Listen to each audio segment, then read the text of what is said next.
Looking forward to talking about this. Okay, let's talk about the run. So on the Thursday morning before the run started on the Friday, my wife, son and I don't know if a lot of people know this actually, the Isle of Mull is an island off the west coast of Scotland. So we jumped in the car, packed everything up, and we drove about the 3-hour journey to Corran on the west coast, and then had to get a combination of 2 ferries, which totaled about an hour in time, over to Mull. And then once we were on Mull, we had to drive to what I was calling base camp for the next couple of days, where we would meet the rest of the team who were arriving incrementally throughout the night. Yes, we have arrived on the Isle of Mull. This is home for the next few days. Just doing a bit of unpacking. My tensions were running insanely high. I just could not get my cortisol levels down. I was getting really frustrated, and it was just, I just wanted to get it started. I'd done all the training and I just really wanted to get on with it. But my legs just really didn't feel like they had it. My chest was knackered. Like everyone always talks about taper flu, and I definitely got taper flu, or what I thought was taper flu. But I thought, you know what, I'm going to be feeling pretty shit throughout a lot of this run. Starting feeling shit probably isn't the worst thing.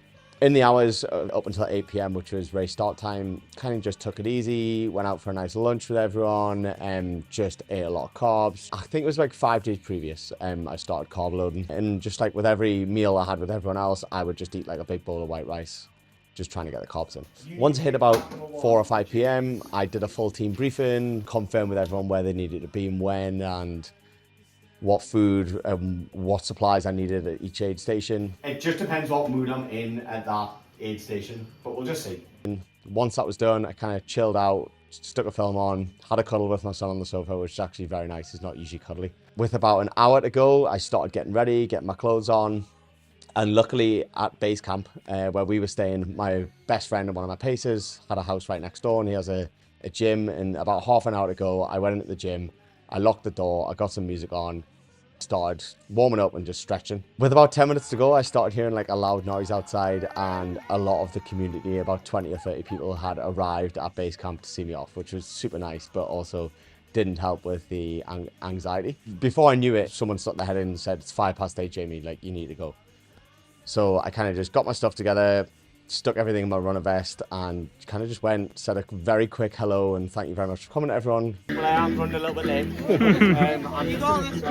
Just sprint the first 50.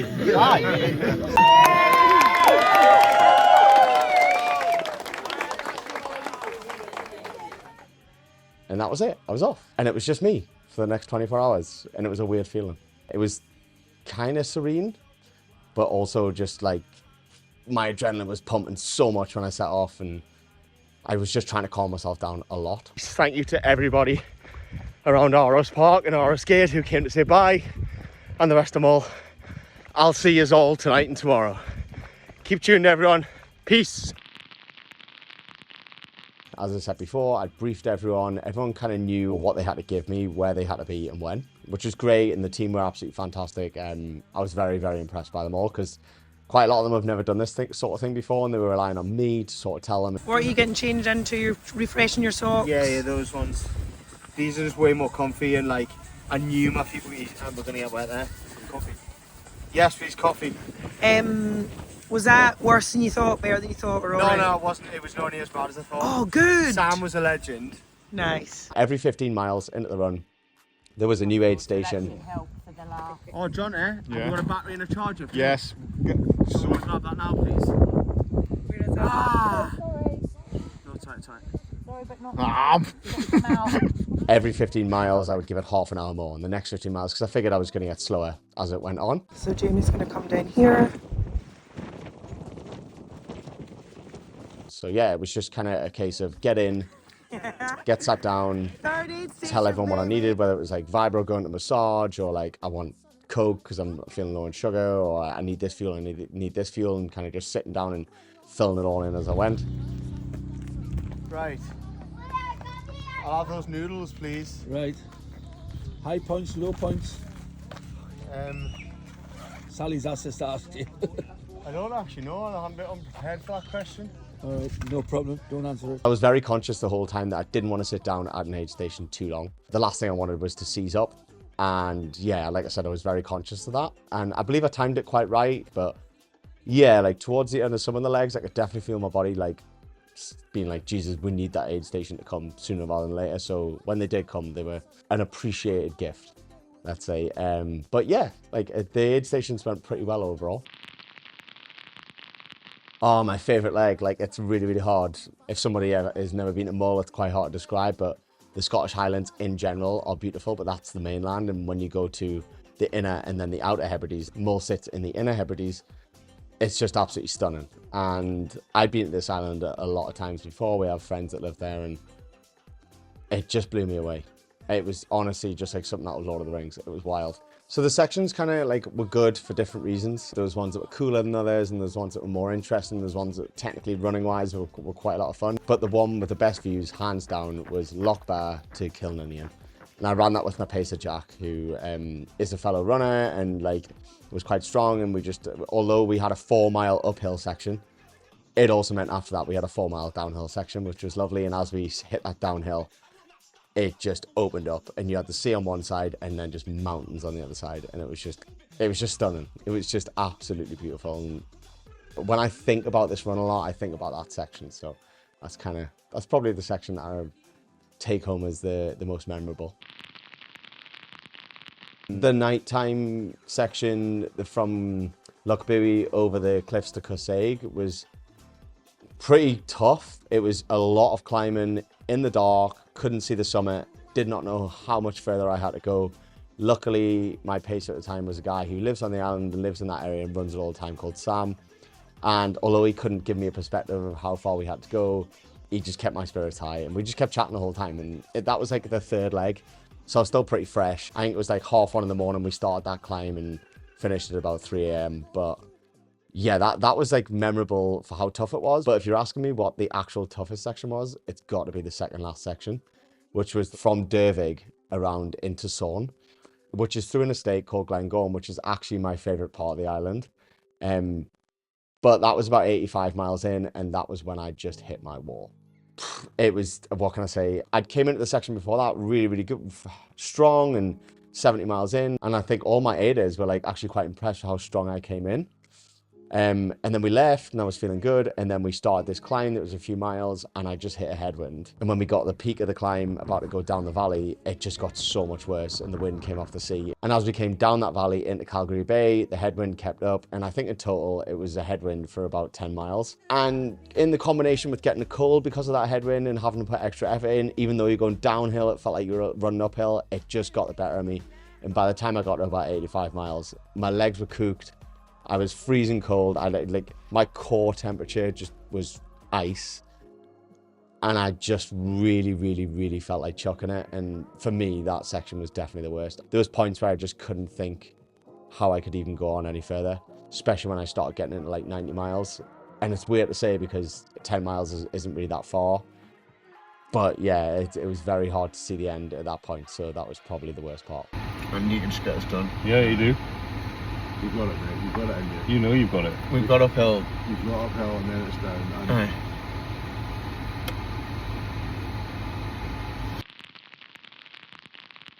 This one's a really, really hard one. The whole thing was really cool, at least up until 85 miles. But even beyond that, it was great. Like, there's so many points. I can't pick one, but I'll just run through a couple of like my favorite parts of the run.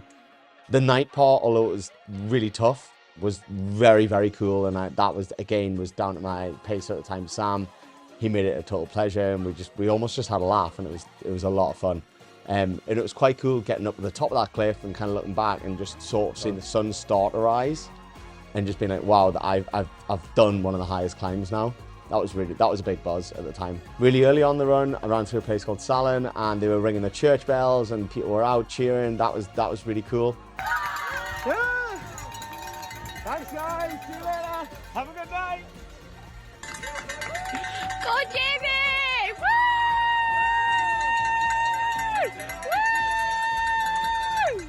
Woo! That kind of actually, early on in the run, I was in a really, really deep, dark place, which is probably unusual and strange for people to hear. But like I said earlier on, coming into this run, like, I felt like my legs were dead, and it was really, really tough for the first 5 miles. And I actually I think it was about the 5 mile mark just before Salin, and This is it. The run is finally underway. Took off a little bit late, a couple of minutes after 8. I don't know how much people know about this, but I did this run on behalf of Cancer Research, but I've had 3 very close people to me pass away in the past couple of years because of cancer, and I had a conversation with those people 5 miles in, and I said, like, look, this is all for you. I don't really think I've got a lot to give here, but I'm going to give absolutely everything I can. And I had a really, really like intimate, emotional couple of minutes just speaking to them while I was plodding along, and I don't know whether they did anything or not, but I finished it. That was a really special moment. I don't think it was the best moment, but it was very special. And then just time spent with friends on the road was really cool. Like, we're all getting to an age now where we're settling down, having kids, blah, blah, blah. And it's not often you just get to go and spend 3 hours with my mate John, who ran at least 2 sections with me, 9 hours on a weekend, just hanging about, just shooting shit. So that aspect of it was really nice. But yeah, I think like the best moment for me was when I got into Sawn, which was the last aid station, and when I say I got in, I hobbled in. That was when I was saying before, like, my core temperature plummeted. I was pretty much incoherent to my paces. I just kept trying to run and my legs had nothing left in them, and we were doing about 1 or 2 miles an hour for a few hours. And I think everyone at the aid station, there was a lot, because it was the last one, there was a lot of locals there, and there was a lot of my family there, and I kind of rang ahead and I said, like, look, I know people are going to want to run this last little bit with me after this aid station, but I don't want them to. Like, I can't face anyone. I think I can do this, but it's not going to be the pace that anyone wants to run at. I just can't face them. And my wife said, like, okay, no problem, and hung the phone up, and she must have turned around to everyone and said, it's fine, he's coming, just everyone keep doing what you're going to do. Because I think she knew that once I got there and I saw everyone, I'd be better. But I don't think she kind of understood the full extent of how bad I was. And I spoke to a lot of people who were at that aid station, and one of them said I literally like had no color on my face. I was wearing like a balaclava and my cap, and she just said my eyes were like completely dead. Which is pretty crazy to hear. But yeah, like, I got into the car, the heating was on, got my core temperature up a bit, got loads of sugar in me, because I knew I just needed to get that last little push, and I just needed that last little peak, and it worked. And I got out the car and kind of spoke to everyone and thanked everyone for coming, and said, look, I'm going to try and give this last little bit my best whack. I know everyone wants to run it. I don't know if I can, and let's just go and see how it goes. And I ran, like, I think the last bit was like 7-8 miles, and I ran like 6 miles of that. Probably at almost the fastest pace I'd ran for the entire 100 miles, which is wild. Just having everyone with me, we were all pretty much running in a line along this single track road past the Highland Cows, and just having everyone's support was really awesome. And then obviously getting home and crossing the line. A lot of people have asked me that, and I've also been asking myself it a lot and having that conversation with myself. The short answer is yes. I'm unsure if I'll do the Mole 100 again. It's quite cool knowing that I've been the only person to ever do it, and I'm sure somebody far more talented than me is going to go and do it in a far better time at some point in history. It's just the way the world works, and if they do, like, good on them. It's not an easy run. I think the only reason why I'm so soon to think maybe let's go further is I didn't really hit my wall until 85 miles. Now that I reassess and look at it from this side of it, I think there was just a few little small mistakes were made. Like not keeping warm enough through that headwind, and yeah, like, I think if I corrected them, who knows? I just need to go out there and try it again. And like, there's this little like voice in my head just saying, like, who knows what might be achievable? Like, go try. But these things do take a lot of time and training, and I have a family, and it's hard to dedicate that much time to something like this. So if it happens, it won't be happening soon. But yeah, watch this space. So for me, like, the time I had to dig deepest was coming into that last aid station, or like the 10 miles before it, when I hit my wall. And my paces kind of after the fact said, like, it was really weird. You were walking or like plodding along, and just kind of like, I was at points I was even like not able to keep my own balance. And then you would just like take off for like 30, 60 steps just running, and then like your body would give up again, and then you would just do the cycle over and over. And my pacer was like, what was going on? And I just kept saying to myself, like, there's literally thousands, if not millions of people right now suffering from cancer or whatever illness that would kill to be able to run. You can definitely run this next little bit. And I just kept saying that to myself over and over and over. And it kind of got me through. It got me through the next 60 steps. But then I would just, like I said, I'd repeat the process again. But yeah, I think it was just trying to get perspective and knowing that I'm fully able. So I do this to myself because I can. And there's a lot of people that can't who wish they can. Sounds so pretentious. But yeah, it's just the truth. Absolutely, without a shadow of a doubt, best bit of kit I bought, which was like the most lavish purchase at the time. And I was like, what have I just spent this money on? I paid 90 quid for a pair of Satisfy Merino wool toe socks, which are like gloves for your toes. And I bought them because during my 50-mile training run before this, I lost like 3 toenails. The worst pain by far was my feet. And I just thought I cannot have that happen again. So I actually taped every toe up individually with KT Tape Extreme. And then I put the toe socks on top of those. And they worked like a treat. I changed my socks and the tape once, which was the night section because I knew it was going to be wet. And I changed my trainers then as well. Let those new trainers, those new socks get wet. And then when I finished the night section at the next aid station, I dried off, put my Satisfy socks back on and my other trainers, my more comfortable trainers, and I was off. And amazingly, I got the end of the 100 and didn't have a single blister, which is wild. So yeah, they were like, without a shadow of a doubt, potentially the reason that this was a success. So I was actually chatting to my wife about this last night. I crossed the line and I had like about a minute-long hug with my best friend, Sally, who lives on Mull. And she was saying it was really funny. Loads of people must have thought that was my wife, but it wasn't. So yeah, straight after that, I kind of had a few words with family and friends, and then I jumped in an ice bath because there was a very, very helpful physio on the island called Donna, who is a lovely lady, and she had been sort of at certain age stations throughout the way, helping me out, giving me advice, rubbing me down, which was very, very appreciated. But yeah, she decided to torture me one last time and had an ice bath waiting. But I did jump in it, and I gritted through that, and I actually think like that was part of the reason my legs weren't too dead in the days following. So thanks, Donna. But yeah, beyond that, but it was like 9 at night by this point, and I was shattered. So I went inside with a few close friends and had a beer. Usually after long runs, I can't sleep, but I was just out. So it kind of depends whether you're going to do something like this and you're going to organize it yourself like I did, or you're going to go through like a pre-organized race, run, whatever it is that does it through an organization. The latter is a lot easier, but I just wanted to be the first person to do this, and kind of, well, it wasn't even that. I wanted to do this, and it wasn't a run, so I just organized it for myself. But either way, it takes a lot of organization and preparation. Even if I think you're running a pre-organized thing and they already have aid stations, you need to sort out what you're going to have at every aid station. You need to be very, very meticulous about trialing all your food, all of your equipment before making sure it is the right food and it is the right equipment for you. You're going to encounter enough problems on a run like this that you don't want the things that were preventable becoming problems, because you'll just kick yourself for that and it could potentially lead to failure or really, really push you to your limit. So yeah, like insane amount of meticulous organizational skills, and yeah, just get a lot of training in. One of the problems I kept having throughout training on my really long runs was that my quads kept cramping up, and I got really, really down about this. And I think in the last 3 weeks before the run, before my taper, I kind of just thought, right, I'm going to go into like beast mode on my quads. So I think every other day in the gym for 3 weeks, I did like a really, really big leg intensive workout that was like quad centric. And then I did like an hour on the stair stepper on like level 12 afterwards.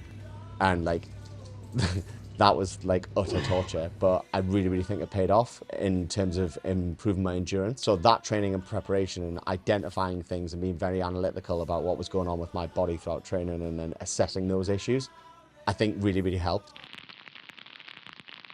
I think if I watch this video when I'm like 80, I just want to remind myself that, and I'm sure I'll remember, but that this was just one of the most fun, unique, challenging, all-round great experiences I've ever had in my entire life. It was just so good. And that's why I'm sort of itching to do something else already, even though my body still hasn't like recovered. But I kind of just took it one step at a time, and I did it. And there's a lot to be said about that like even at the last minute, if you doubt yourself, just stick to the game plan and just keep doing what you're doing and one foot in front of the other, and you will get there. And just being able to help so many people as well has been so cool. I never dreamed. I set that 10K target just because it sounded like a nice high round number, and I was like, there's no chance I'll hit it, but maybe when people go on the Just Giving, they'll see 10K and they'll give more. And it, like, to have hit it and then surpassed it by quite some way has just been amazing. So thank you everyone for going on, donating, doing your bit. Really couldn't have done it without the support of everyone, so thank you so much. And yeah, I don't really think there's much else to say other than that, other than if you want to run an ultra, you should go do it, because it's awesome. Okay, cool, thanks.